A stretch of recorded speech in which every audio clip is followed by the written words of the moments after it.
Hello, എന്താണ് സുഖല്ലേ? അപ്പോൾ നമുക്കിന്നൊരു മീൻകറിയൊക്കെ ഉണ്ടാക്കിയാലോ? ആദ്യം കുറച്ച് ഉള്ളി എടുക്കുക.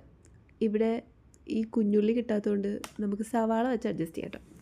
അപ്പം ഞാൻ എല്ലാത്തിനും സവാളയാണ് എടുക്കുന്നത്. സവാള എടുക്കുക, ഇഞ്ചി എടുക്കുക, പിന്നെ കുറച്ച് വെളുത്തുള്ളി എടുക്കുക. എല്ലാം കൂടെ മിക്സിയിൽ ഇട്ടങ്ങ് അരയ്ക്കുക. അരത് ഓക്കെ, അരച്ച് കഴിഞ്ഞു. അരച്ച് കഴിഞ്ഞ് അത് കുറച്ച് വെളിച്ചെണ്ണയിലേക്ക് അങ്ങ് തട്ടുക. വെളിച്ചെണ്ണയില്ല, നമ്മൾ സൺഫ്ലവർ ഓയിലാണ് യൂസ് ചെയ്യുന്നത്. വെളിച്ചെണ്ണയ്ക്കൊക്കെ എന്താ ഒരു വിലയാണല്ലേ. അപ്പോൾ ഇതിങ്ങനെ തിളച്ച് വരുമ്പോൾ നമുക്കതിനകത്തേക്ക് കുറച്ച് മുളക് പൊടി ഇടുക. ചുവന്ന മുളക് പൊടി, അതായത് കാശ്മീരി തോനെ വരിയിടുക. എത്രയാണെന്നൊന്നുമില്ല, അങ്ങ് ഇട്ടുക. പിന്നെ കുറച്ച് എരിയുള്ള മുളക് പൊടി ഇടുക. കുറച്ചിട്ടാൽ മതി, ഭയങ്കര എരിയായിരുന്നു. അപ്പം മുളക് പൊടി ഇട്ടു. പിന്നെ കുറച്ച് മഞ്ഞൾപ്പൊടി ഇടുക.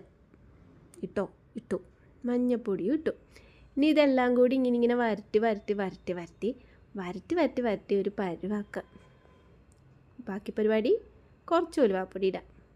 പിന്നെ നമ്മൾ പിഴിഞ്ഞ് വെച്ച് പുളിവെള്ളം ഇടാം. ഈ പുളി നാട്ടിൽ നിന്ന് അമ്മ കൊണ്ടുവന്ന പുളിയാണ് കേട്ടോ.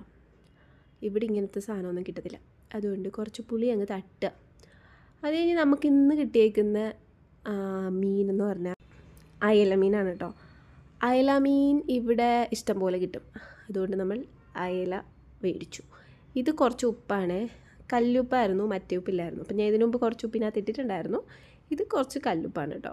ഈ ഉപ്പ് ഇങ്ങനെ ഇട്ട് ഇളക്കി സെറ്റാക്കുക. ഒന്ന് കുറുവി വരുമ്പോൾ നമ്മൾ കുറച്ച് വെള്ളം ഇങ്ങനെ ഒഴിച്ചു കൊടുക്കുക. ഏത് വെള്ളം വേണമെങ്കിലും ഒഴിക്കാം. ഞാൻ പച്ചവെള്ളമാണ് ഒഴിച്ചത്. പച്ചവെള്ളം ഒഴിച്ചതെന്ന് പറഞ്ഞാൽ ഒന്നും സംഭവിച്ചിട്ടില്ല. അപ്പോൾ പച്ചവെള്ളം ഒഴിച്ചു. പിന്നെയും കുറച്ച് പച്ചവെള്ളം ഒഴിക്കുക. പിന്നെ കുറേ മീൻ വാരി അങ്ങ് തട്ടുക. കണ്ടോ, അയല മീൻ.